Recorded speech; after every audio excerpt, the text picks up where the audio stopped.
Штипските пожарникари заедно со припадници на армијата, лица од македонски шуми со помош на пожарникарите од Кочани, Радовиш и 2 хеликоптера делуваат на 4 локации кај селото Селце за ставање под контрола на пожарот на Сирта.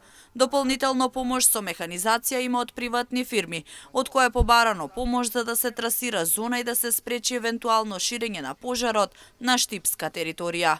Припадници на територијалната противпожарна единица на број од 25 со 4 теренски возила се веќе на терен, на 4 позиции распределени заедно со 40 на припадници на армијата на Република Македонија, со дополнителни 5 лица од македонски шуми со соодветна опрема.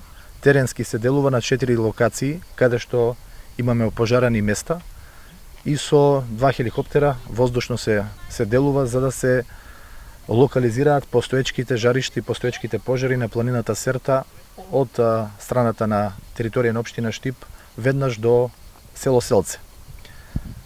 Морам да истакнам дека се пуштени и 8 машини, механизација која што паралелно на третирањето воздушно и теренски ќе работи на трасирање на тампон зона, на земјени наноси со цел спречување и отсечување на делови кои што се опожарени.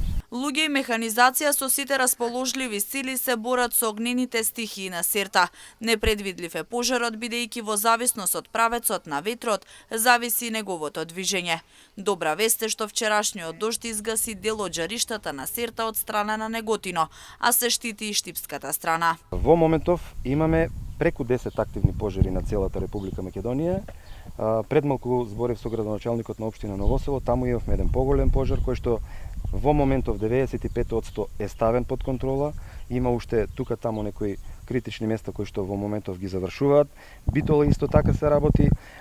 Морам да кажам дека најдобрата вест е тоа што во текот на вчерашниот ден заврна на 2 локации во Неготинско, тоест на Серта од другата страна, каде што имавме огромни жаришта и едниот крак пред село Калањево е завршен со помош на екипите кои што беа таму и дождот, и исто така добив информација се Балева дека и Криволак жариштето е санирано до некаде.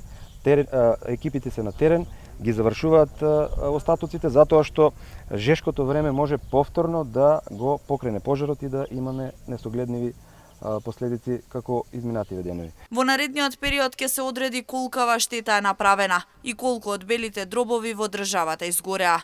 Михаилов вели дека штетата на Сирта е огромна и потребно е 1 век за да се врати како што била пред пожарите.